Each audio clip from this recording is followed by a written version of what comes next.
À la une, la tripartite RDC-Angola-Rwanda convoquée ce dimanche en Angola n'a plus eu lieu. La délégation du pays agresseur de la RDC a tout simplement séché la réunion. Le chef de l'État Félix Tshisekedi a donc immédiatement regagné Kinshasa. Et puis, ceci est un SOS des usagers de la nationale numéro 16 au Congo central, tronçon qui sent tout Kivu-là. Les agriculteurs et autres commerçants voient leurs produits pourrir avant d'arriver à destination pour cause la route en piteux état. Des mesures urgentes s'imposent. Et enfin, maximisation des recettes, un modèle de gestion de la Direction générale des impôts sous la coordination de Barnabé Mwakadi Mwamba a réalisé des performances remarquables avec un rendement financier dépassant 105% en 2024, plus de 5 milliards de dollars américains mobilisés, soit près de la moitié du budget national. Une belle façon de renflouer les caisses de l'État. Les détails, ce sera dans ce journal. Mesdames, Messieurs, bienvenue à tous et place à l'actualité.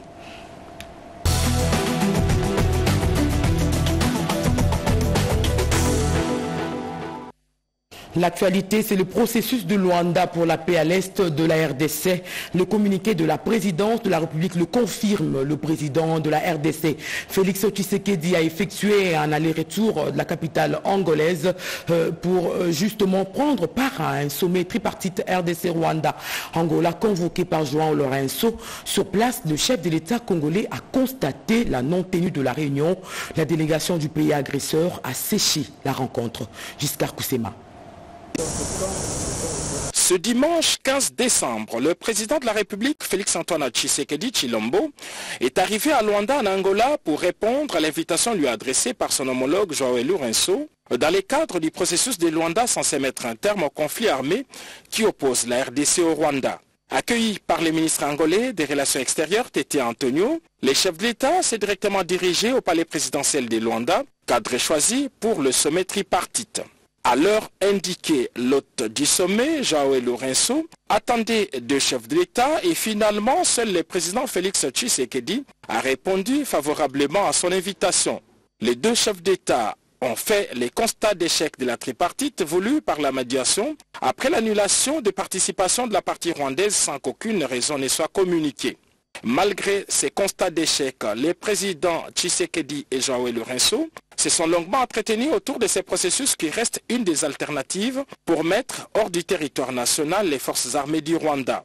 Depuis la veille, les Rwandais ont multiplié les stratagèmes pour torpiller ce processus. Ce samedi soir, la délégation rwandaise a conditionné la signature de l'accord préparé au cours des rencontres précédentes par une nouvelle exigence qui subordonne la signature de l'accord à un dialogue direct entre la RDC et les groupes armés M23, ce qui constitue un blocage délibéré et une entrave majeure aux efforts pour rétablir la paix dans l'est de la République démocratique du Congo.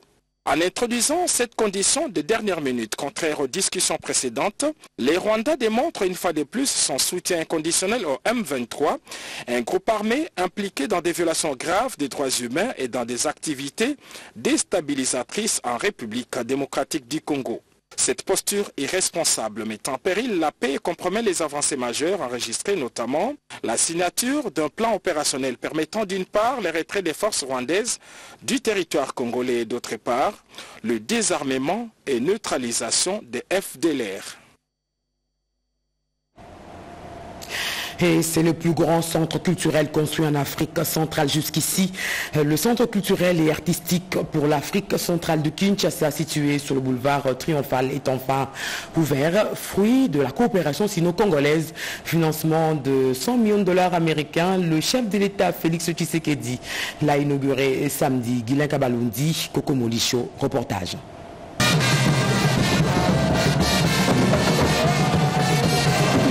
Des prestations de haute facture sous une puissance d'éclairage de scène. Voilà ce que offre le plus grand centre culturel et artistique pour les pays de l'Afrique centrale de Kinshasa, dont les portes ont été ouvertes ce samedi 14 décembre 2024.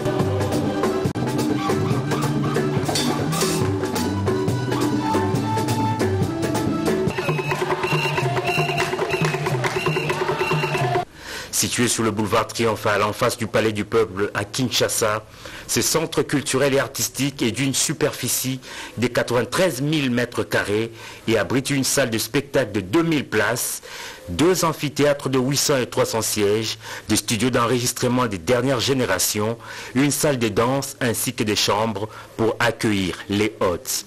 Ce samedi, le président de la République Félix-Antoine Tshisekedi Tshilombo, qui avait lancé les travaux en 2019, revient sur le site pour la cérémonie d'inauguration. Installé dans la tribune, le couple présidentiel aux côtés de nombreux officiels a suivi quelques allocutions des circonstances. Prenant la parole, l'ambassadeur de Chine en RDC a salué l'excellence de l'amitié sino-congolaise à travers ces centres, fruit de la coopération entre les deux pays.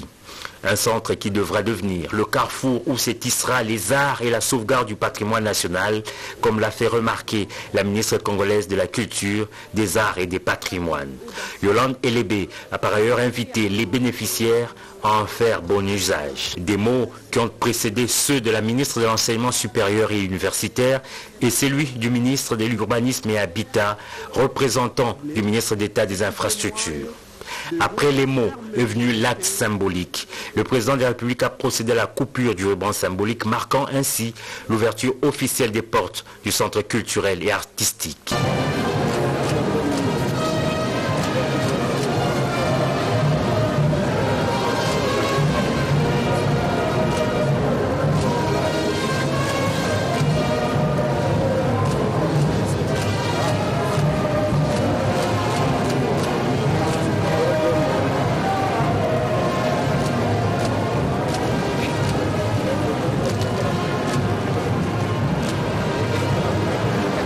Autre symbole, le dévoilement de la plaque commémorative, la remise des clés du bâtiment et l'expression du président dans le livre d'or.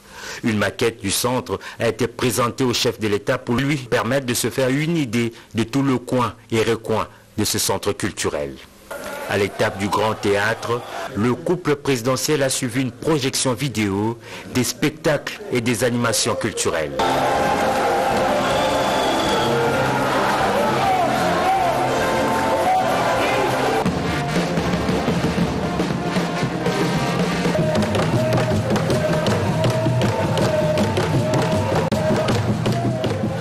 Couronner le tout, un show de feux d'artifice a été donné devant le boulevard Triomphal. Un dernier spectacle avant le départ du président de la République. Voilà. Et depuis la cité de l'Union africaine, le chef de l'État congolais Félix Tshisekedi était en visioconférence avec son homologue indonésien nouvellement élu. Les deux États vont renforcer leurs relations de coopération, notamment dans le domaine des mines et de l'écologie. Reportage Blandine Zovo, Roger Diei. La République démocratique du Congo et l'Indonésie, deux des 3 pays ayant en commun les massifs forestiers tropicaux les plus importants du monde, ont décidé de mutualiser leur stratégie face aux enjeux mondiaux sur le climat dans le cadre de la lutte contre le changement climatique. Les deux chefs d'État ont échangé ce samedi par visioconférence autour du renforcement de la coopération entre la République démocratique du Congo et l'Indonésie dans les secteurs miniers et l'écologie, étant donné que la RDC et l'Indonésie sont comptés parmi les piliers détenant des ressources minières stratégiques dans le monde, telles que le cuivre, le cobalt ou le lithium. À travers ce premier échange entre le président Félix-Antoine Tshisekedi Tshilombo et son homologue indonésien Prabowo Subianto, nouvellement élu au suffrage universel le 20 octobre dernier, il s'est agi de tabler sur la nécessité de mettre en place une coopération stratégique entre les deux pays afin de peser ensemble face aux enjeux climatiques de l'heure. À titre de rappel, du 8 au 9 août 2023, la République démocratique du Congo, dont le président a placé l'environnement au cœur de sa stratégie diplomatique, l'Indonésie et le Brésil avaient pris part au sommet de 8 États signataires du pacte de l'Amazonie dans la ville de Belém au Brésil. Ces pays, qui représentent à eux seuls 80% des forêts tropicales mondiales et les 2/3 de la biodiversité terrestre, avaient décidé de coaliser leurs efforts au moment où la crise climatique devient un problème mondial en vue de parler d'une même voix et de développer un agenda commun pour la sauvegarde et la préservation de leurs ressources forestières. Au terme de cet échange en visioconférence, le nouveau président indonésien a lancé une invitation officielle à son homologue congolais pour une visite d'État en Indonésie.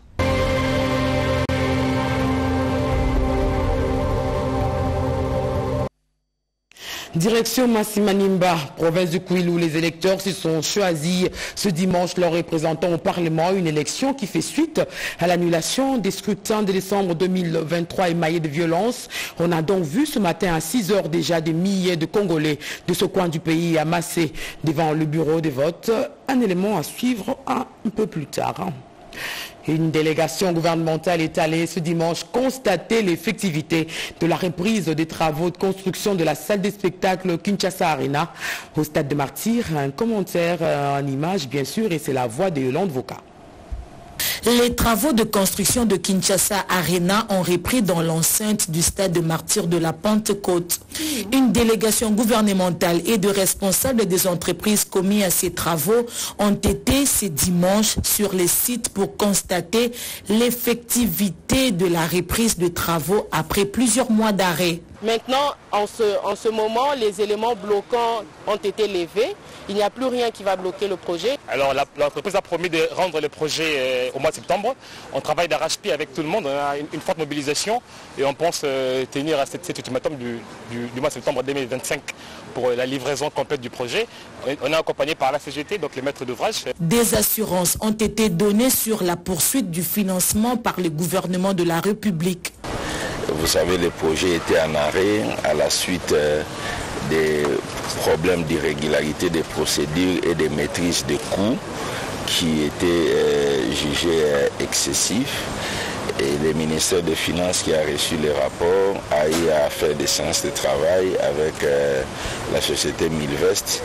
On a mis de l'ordre sur les procédures et on a travaillé sur les coûts. Aussi, les travaux étaient suspendus. Il y avait un certain nombre de préalables qu'il fallait fixer et les préalables ont été levés. Et maintenant, il est question d'accompagner l'entreprise à réaliser ces travaux et à les achever dans le délai. C'est un ouvrage assez important pour le pays. Et moi, comme ministre d'État en charge de l'aménagement du territoire, qui est le ministère du Beau, permettre à ce que les personnes et les équipements soient agencés dans le pays de manière cohérente.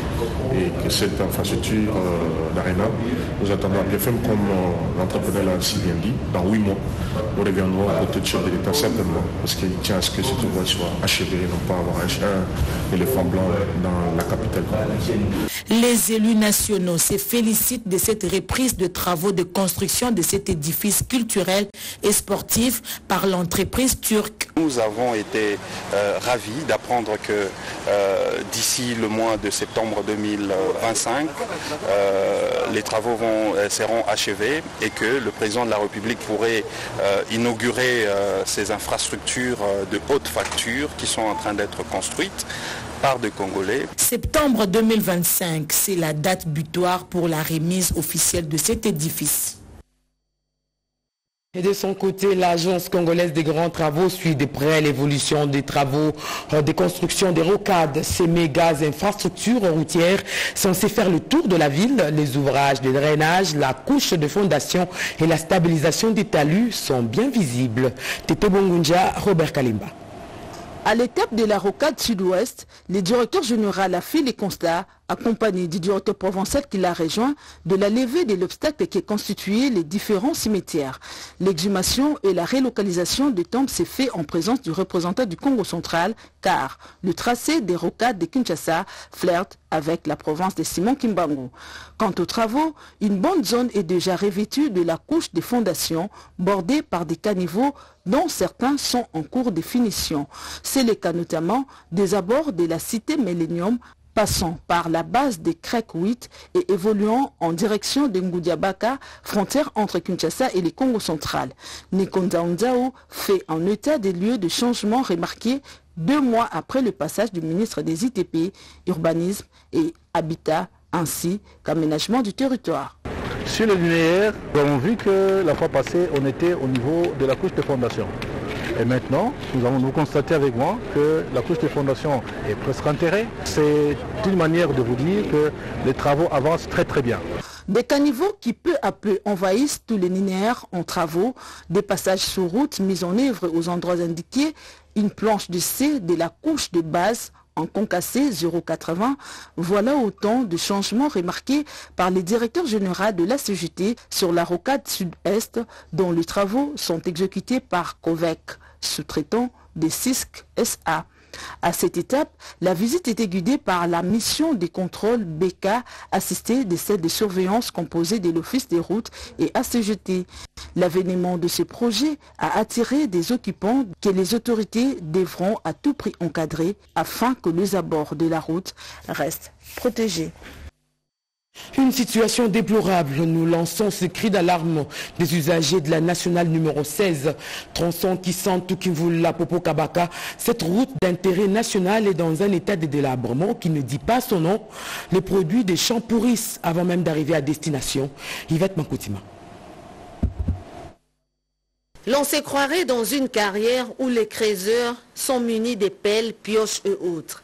Ce sont plutôt des commerçants convoyeurs et conducteurs de gros véhicules transportant des braises et denrées alimentaires cherchant à se frayer un chemin avec le moyen du bord pour évacuer ces produits vers les centres de consommation. À la hauteur du village Kindona, territoire de Kisantu, la route est dans un état d'impraticabilité indescriptible. Ces jeunes dont la force des bras restait le seul moyen ont lancé un cri de détresse aux autorités compétentes pour la construction de la route nationale numéro 16, axe essentiel pour l'acheminement de ces produits vivriers.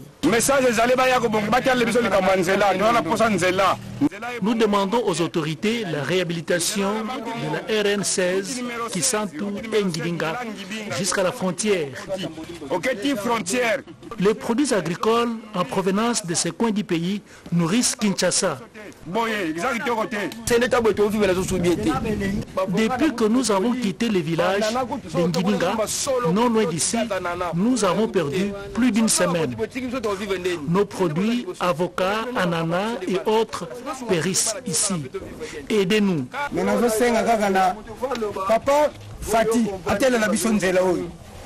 Je demande à Papa Fati de nous venir en aide. Nos enfants qui sont restés à Kinshasa souffrent. La route nationale numéro 16 est une route de déviation de la route nationale numéro 1, parcourant 450 km, traversant de l'ouest à l'est les villes de Kisantu, Inkisi dans le Congo central et les localités de Popo Kabaka et Mayamba du territoire de Kenge, province du Kwango.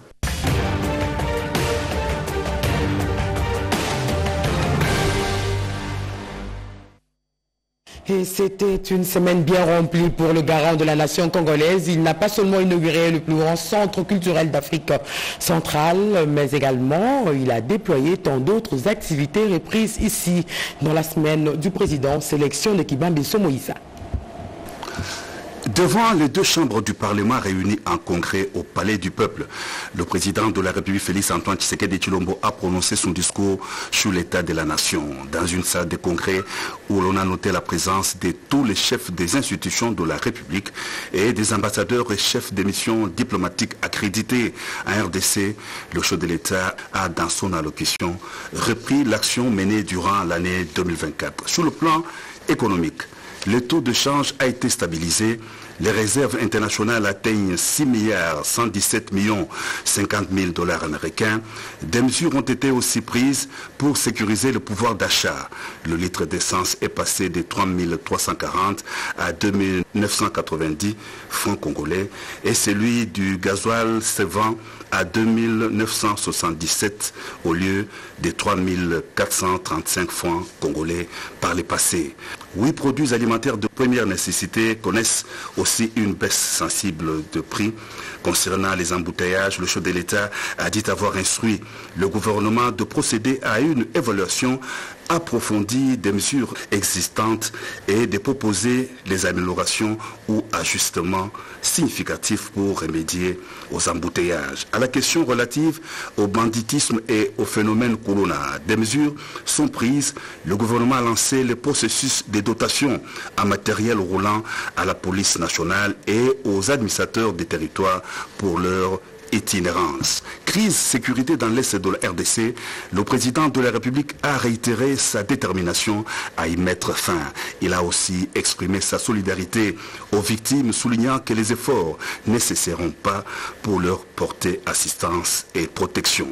Garant de la nation et du bon fonctionnement des institutions, le président de la République a aussi abordé la question de révision ou changement de la Constitution, soulignant qu'il est temps d'engager une réflexion nationale sur une réforme constitutionnelle afin d'éliminer les failles qui ralentissent le fonctionnement de l'appareil étatique.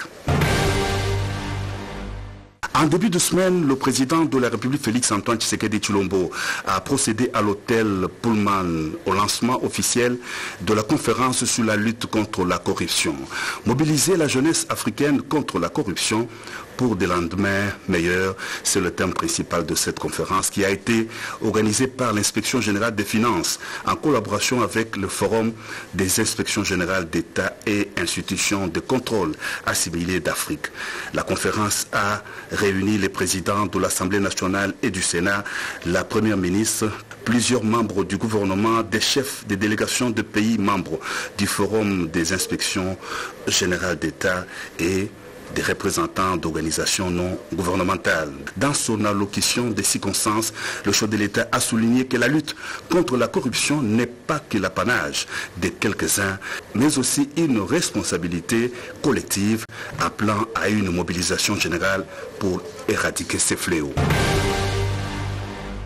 Et s'est ouvert au centre financier de Kinshasa les travaux des états généraux des entreprises du portefeuille de l'État. Président, la cérémonie d'ouverture de ces assises, le chef de l'État a souligné que les états généraux des entreprises du portefeuille de l'État ont pour but de faire de ces entreprises le moteur dynamique de développement capable non seulement de générer des revenus et de créer des emplois, mais aussi de contribuer directement à l'amélioration du bien-être de chaque Congolais. Pour le président de la République, la gestion des entreprises du portefeuille de l'État devra être désormais irréprochable.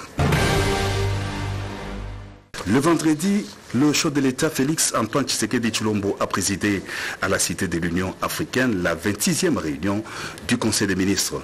Madame la Première ministre Judith Suminwa Tuluka et tous les membres du gouvernement présents à Kinshasa ont pris part à cette réunion. La communication du président de la République, la situation sécuritaire et sanitaire à RDC, l'évolution du marché d'échange et l'organisation de l'audit des viabilités des établissements publics et privés était à l'ordre du jour de la 26e réunion du Conseil des ministres.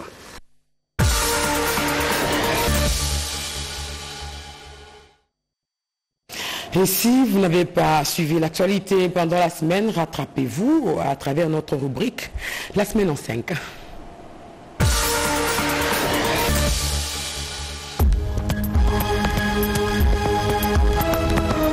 La semaine qui s'achève était riche en actualité. Les audiences foraines se sont poursuivies sur l'ensemble de la ville de Kinshasa. Le vice-premier ministre, ministre de l'Intérieur, Sécurité et Affaires coutumières pense que l'heure est venue pour terroriser les Kuluna. Le lancement de l'opération Ndobo en est une illustration parfaite. Et que toute la rigueur de la loi soit appliquée à ces jeunes marginaux, le ministre d'État, ministre de la Justice et garde des Sceaux est sur le terrain pour suivre le procès de ces scélérats. Promise par le chef de l'État Félix Antoine Tshisekedi, la baisse des produits de grande consommation a été décidée.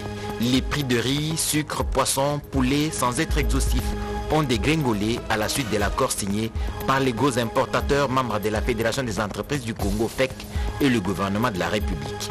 Le vice-premier ministre, ministre de l'économie nationale, a effectué le lendemain Une visite de terrain pour voir les fournisseurs et en avoir le cœur net. Pendant ce temps, le portefeuille de l'État subissait un examen minutieux de sa situation, connue pas très fameuse. Plusieurs panels avec différents sujets pour autopsier les entreprises publiques, l'objectif étant de proposer la thérapeutique qui replace les entreprises du portefeuille au cœur de l'économie nationale. La première ministre chef du gouvernement a rassuré sur la volonté d'un nouveau départ. Toujours dans la semaine, la première ministre a ouvert la 12e session ordinaire de l'autorité du lac Tanganyika à Kinshasa. La RDC, le Burundi, la Zambie et la Tanzanie se proposent des stratégies qui assureront la sécurité alimentaire et nutritionnelle dans la sous-région tout en préservant l'écosystème vital du lac Tanganyika. Le projet du budget exercice 2025 a été adopté en seconde lecture au Sénat. Les sénateurs ont également dans la semaine, dans le cadre du contrôle parlementaire, entendu quelques membres du gouvernement. En se servant de l'expérience des autres, la radio-télévision nationale congolaise peut avoir une riche banque de données en termes d'archives. Le ministre de la Communication et Médias a discuté dans la semaine avec Paul Lompec et Christian Gomis de l'Institut national des archives de France dans cette perspective. Massimanimba et Yakoma vont connaître leurs représentants à l'Assemblée nationale et dans les assemblées provinciales. C'est au terme d'une campagne agitée comme de tradition et les formations en cascade de la Commission électorale nationale indépendante que les électeurs se rendent aux urnes. Et pour terminer, le coordonnateur national du PDD-RCS a participé à Bujumbura au Burundi à l'atelier de mise en place du cadre légal de rapatriement des ex-combattants burundais désarmés sur le sol congolais.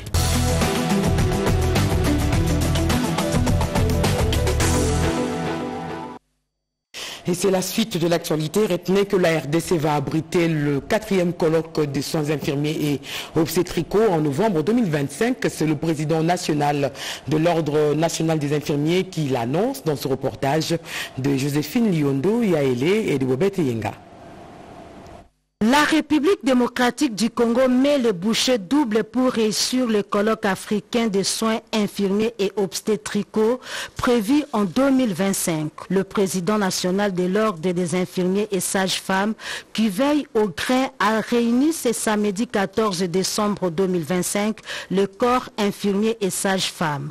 Objectif, faire la restitution des travaux du 2e colloque tenu à Ouagadougou au Burkina Faso et sensibiliser les corps infirmiers et sages-femmes à s'approprier de l'organisation.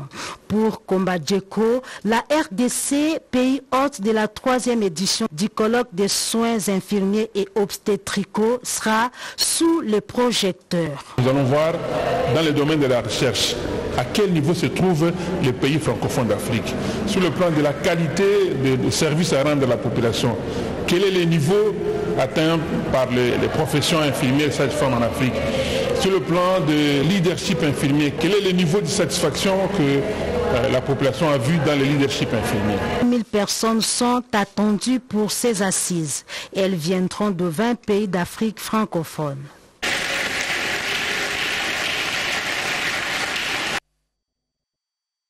L'hygiène menstruelle, un véritable souci pour de nombreuses femmes et jeunes filles.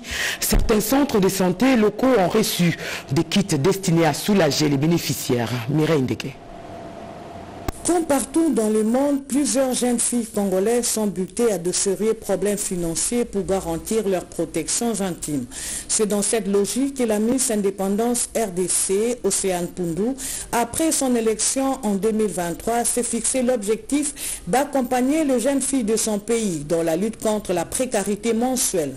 De retour au pays, après avoir poursuivi ses études en France, Océane Poundou est allée au centre hospitalier Saint-Crispin pour émettre un kit de serviettes hygiéniques avec l'appui du Club national de sous-traitants. La précarité menstruelle est un fléau qui touche toutes les jeunes filles dans le monde.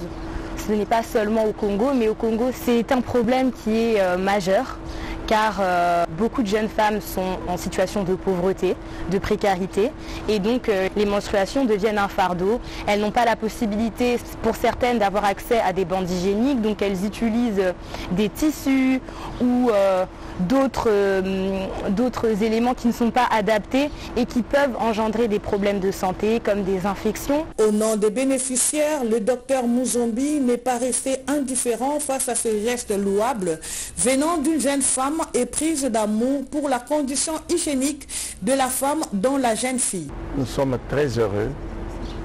Ça va servir à nos malades, surtout nos malades jeunes filles qui viennent, parce que la Fondation OMA, c'est pour essayer de réduire la précarité menstruelle des jeunes filles. Nos jeunes filles drépanocytaires en ont besoin et ça sera une très bonne chose. Aux côtés des ces dons de serviettes hygiéniques s'ajoutent des papiers de toilette, détergents, savon, tensiomètre, gel hydro, paracétamol en effusion, javel et autres produits pharmaceutiques à la rescousse de malades. Et il s'en est suivi une visite guidée au centre hospitalier Saint-Crispin. Il s'est de noter également que cette action s'inscrit dans le cadre de la Fondation OMA.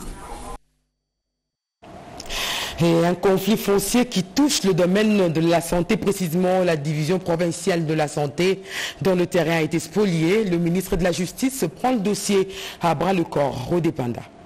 Après l'assaut des protestations sur les artères de la commune de la Gombe et le dépôt du mémorandum au ministère de la Justice et garde des Sceaux pour la spoliation de la concession de la direction provinciale de la santé ce jeudi 12 décembre, la même attitude avec tambour, fanfare, les personnels de la division provinciale de la santé étaient devant le palais de la Justice. Des ambulances ont barricadé la route, un signal fort pour marquer leur mécontentement. Tous derrière les chefs de division provinciale de la santé, le docteur Paul Ntangou, déterminé pour la récupération de leur concession. Le ministre d'État de la Justice, Constant Moutamba, qui agit avec chrono, les a reçus et les a garantis avec instruction ferme aux services concernés de régler cette affaire dans 48 heures. J'ai été informé de toutes vos doléances sur la spoliation de votre concession. Le président de la République ne veut plus entendre les désordres dans le secteur de la justice. Ainsi, je vais tout faire pour que vous ayez la solution dans 48 heures. Dans 48 heures, pour trouver solution à problème là-dedans. Le personnel de la division provinciale de la santé de Kinshasa est rentré avec espoir. Et plus d'une année après leur nomination à la tête de l'Office national de pêche et aquaculture, les membres du conseil d'administration travaillent sans frais de fonctionnement ni émolument. Et à cela s'ajoute l'occupation illégale des bâtiments de l'ONAPA à Kinkole. Fifi Mukunzi. L'Office national de pêche et aquaculture peine de fonctionner dans les normes après 2 ans de sa mise en place. Son patrimoine immobilier est non seulement spolié, mais aussi victime d'occupation illégale. Henriette Ouamou, présidente du conseil d'administration de l'ONPA, qu'accompagnait le directeur général de cet office et un élu du coin, ont palpé du doigt cette réalité lors de la visite d'inspection à Kinkole Pêcheur. Sur le site situé sur l'avenue Libianga, une propriété de l'ONPA transformée en maison d'habitation moyennant les paiements du loyer. Une situation grave non loin de ces sites, les constructions anarchiques envahissent les centres pilotes de pêcheurs de Kinkole.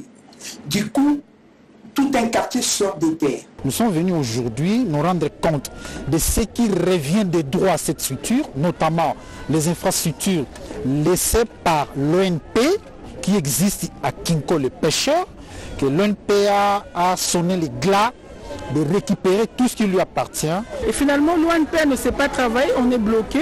Et ils ont aussi pris les bâtiments, le patrimoine, tout. Nous sommes en train de nous battre pour pouvoir récupérer tout ce qui appartient à l'ONPA. Mais la demande est que nous puissions entrer dans nos droits. Parce que nous avons des immeubles ici à Kinkole et on peut en faire des bureaux parce que pour l'instant, ONPA n'a pas de bureau. À l'issue de cette visite, le PCA Ouamou et son équipe se disent déterminés à récupérer les patrimoines de l'ONPA avant l'acquisition des bateaux de pêche, dotation annoncée par le président de la République lors de son discours sur l'état des lieux de la nation.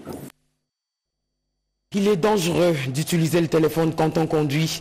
Cette campagne dénommée « Pas de téléphone au volant » tombe à point nommé. Reportage. Ce sont des gestes anodins du quotidien mais qui à certains moments peuvent être lourds de conséquences. Lire ou écrire un texto, publier un post sur les réseaux sociaux ou naviguer sur Internet en conduisant crée un risque évident en termes de sécurité routière. Les yeux sur les routes, pas sur les téléphones, c'est cette deuxième campagne de sensibilisation routière sur la sécurité routière qui vient d'être lancée par la Commission nationale de prévention routière CNPR. En dépit de son importance en tant que moyen de communication, le téléphone est nocif pendant la conduite. Une invitation est lancée à tous les Congolais à participer à cette campagne et à adopter des comportements responsables sur les routes, surtout en cette période de festivités. On va continuer avec l'appui du CNPR à communiquer sur les bonnes pratiques et également à intensifier la communication non seulement pour les usagers, c'est-à-dire les conducteurs, mais également pour leurs familles. La campagne va se concentrer sur deux volets principaux, l'éducation et la sensibilisation du public sur les règles de sécurité routière, ainsi que des interventions dans les écoles pour promouvoir des pratiques de conduite responsables. Un modèle de gestion, la Direction générale des impôts sous la conduite de Barnabé Mwakadi Mwamba a réalisé des performances remarquables avec un rendement financier de plus de 105% en 2024, plus de 5 milliards de dollars américains de recettes mobilisées, soit plus de la moitié du budget national. Une belle façon de renflouer les caisses de l'État. Le magazine RDC Infrastructure et Développement, émission produite par la RTNC et présentée par Aimé Mutombo, lui a reconnu le mérite de la gestion responsable. Barnabé Mwakadi a reçu le trophée Tombouama.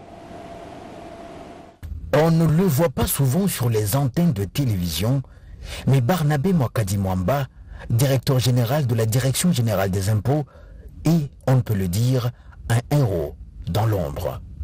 Le rendement de l'entreprise sous sa gestion permet de renflouer les caisses de l'État, donnant ainsi au gouvernement de la République les moyens de sa politique. Résultat, des projets de développement, des infrastructures de grande envergure qui naissent à travers le pays. Tout ceci justifie bien ce trophée et ce diplôme d'excellence remis à ce mandataire public, initiative du trophée Tombouama et du magazine télévisé RDC Infrastructure et Développement, diffusé 11 années durant sur les antennes de la télévision nationale, émission que présente Aimé Mutombo, spécialiste en la matière. C'est bien clair, Barnabé Mwakadi Mwamba, à la tête de la DGI, a excellé dans la mise en œuvre des réformes et il est passé de performance en performance, créant ainsi chaque année le plafond des assignations budgétaires. Je dis grandement merci à notre cher président de la République, Félix Antoine Tshisekedi Tshilombo, chef de l'État, qui nous a placés à la tête de ces grands services mobilisateurs de recettes. C'est dans sa vision sur la bonne gouvernance que nous sommes arrivés à faire des exploits au sein de ces services mobilisateurs de recettes. En tout cas, encore une fois, merci beaucoup au cordon de l'initiateur du trophée Tombouama d'avoir pensé à notre modeste personne pour nous accorder ce diplôme d'honneur et ces prix. La deuxième édition du trophée Tombouama, on le rappelle, a bien vécu dimanche 8 décembre à l'Hôtel du Fleuve et à l'occasion, une vingtaine de personnalités ayant excellé dans les domaines des infrastructures et développement ont été primées. À suivre après ce journal, une page magazine sur les performances financières de la DGI et la remise du trophée Tombouama au DG de l'entreprise. Et en politique, Constant Moutamba a mobilisé des foules dans le district de la Tchangou sur les réformes de la Constitution. Cédric Kenina. C'est à la maison de l'entrepreneuriat à Limete que s'est ouverte.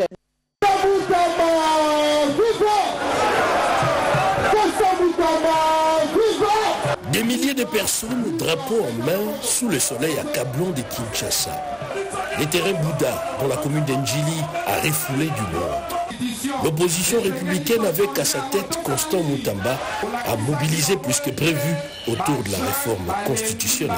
Le ministre d'État, ministre de la Justice, a évoqué le bien fondé de la réforme constitutionnelle telle que voulue par les garants du bon fonctionnement des institutions de la République, qui est le président de la République, chef de l'État, Félix-Antoine Tshisekedi.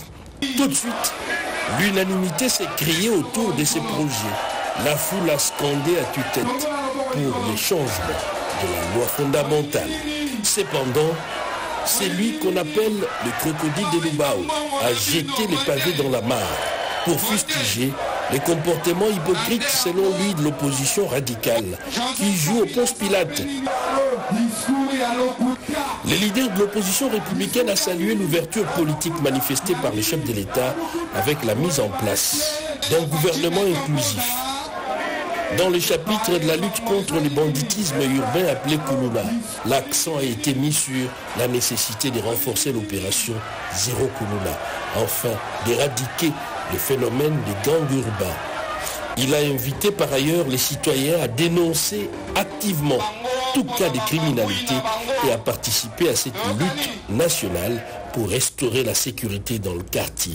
Lors de ces grands rassemblements, en sa qualité d'organisateur des États généraux de la justice et surtout animé par un esprit de redevabilité, il a fait rapport de la tenue des États généraux de la justice. Sans tergiverser, l'idée de créer un Conseil supérieur de la justice a reçu une adhésion massive. Et un gala de football pour les personnes vivant avec handicap prévu début 2025 au stade de Martyrs. L'équipe de la RDC va s'opposer à celle de Paris FC, annonce faite lors du forum Jeunesse Business Opportunité tenu à Kinshasa. Christine Lenzo, Simon Kankolongo, reportage. C'est à la maison de l'entrepreneuriat à Limité que s'est ouverte la deuxième édition de JBO, Jeunesse Business Opportunity. Cette activité coordonnée par Claire Yaniwana, fondatrice de RD Connection, excelle dans l'encadrement des jeunes entrepreneurs. Lors de leurs échanges avec plusieurs entrepreneurs, Claire Yaniwana a annoncé la tenue le 4 janvier 2025 d'une grande activité sportive avec les personnes vivant avec handicap, visibles et non visibles, activité qui se tiendra au stade des Martyrs. D'où le séjour à Kinshasa de KS Academy avec les coachs de Paris FC, Kamel Saouti, sélectionnaire de l'équipe de France de football pour les personnes amputées. Le message pour les Congolais que l'handicap peut toucher n'importe qui à n'importe quel moment de sa vie, c'est une vraie réalité. On n'est que passage sur terre et si on peut apporter un peu de bonheur à des personnes en situation de handicap, il faut le faire. En tout cas, nous on est là pour vous.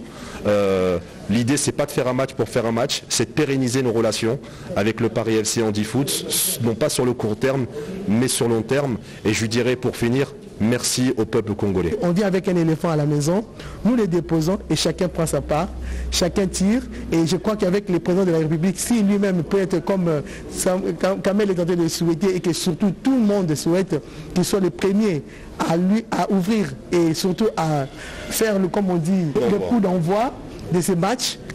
Ce serait un plaisir que le président de la République, vraiment lui-même, je le souhaite qu'il soit là parce que je sais que le président est tellement touché par les causes de l'handicap et tout ce qu'il fait, vraiment c'est tellement merveilleux que nous voulons le voir et aussi le sentir, nous aussi qui sommes de la diaspora, encourager que le chef de l'État, ce qu'il a dit, on le fait. Ce match de gala Handifoot va opposer l'équipe de Paris FC Handifoot à l'équipe nationale Handifoot de la RDC.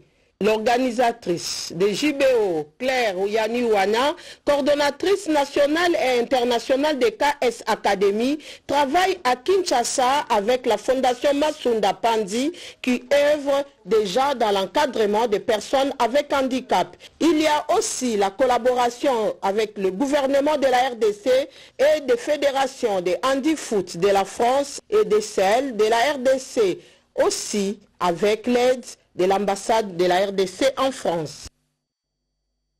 Et on termine avec ce nouveau-né dans le monde littéraire, l'ouvrage Être leader de l'unité aujourd'hui, œuvre de l'auteur Ghislaine Kahambou. Le professeur Isidore Ndaiwel a baptisé le livre. Reportage Malumbela. Cet ouvrage intitulé « Être leader de l'unité aujourd'hui » est l'œuvre de Ghislaine Kahambou Aga. Il s'agit d'un récit inspirant qui invite les lecteurs à emprunter le chemin de la paix et de la réconciliation pour bâtir une véritable unité au sein de la société. Cette unité passe d'abord par une harmonie avec soi-même, mais aussi avec autrui et avec Dieu. Fervente défenseur de la cohésion sociale et du vivre ensemble, l'auteur s'inspire de l'idéologie de Chiara Lubich, fondatrice du mouvement des Focolari au sein de l'Église catholique. Sa volonté d'instaurer l'unité dans les communautés en République démocratique du Congo est au cœur de sa démarche. Ce livre nous donne des astuces, des ingrédients pour essayer à garder la cohésion. Les divisions qui nous amènent à l'enfer doivent nous apprendre à travers ces livres à changer les caps. Eco for Leader est là pour vous accompagner. Le professeur Isidore Ndaiwel, qui a eu l'honneur de préfacer cet ouvrage, a exhorté chacun à s'approprier son contenu afin de vivre un esprit de paix et d'harmonie. La cérémonie a été également ponctuée par la remise des certificats aux femmes influentes qui, face aux défis actuels, initient des actions concrètes produisant des résultats tangibles au sein de la société. Nous avons primé 15 dames comme leaders de l'unité. Elles sont là pour aider la communauté à travers leur formation qu'elles donnent à la jeunesse. Il y avait aussi quelques hommes genrés à qui on a remis ces certificats de reconnaissance. Cet engagement exemplaire témoigne d'une détermination collective en faveur d'un avenir meilleur. Fin de ce journal, réalisation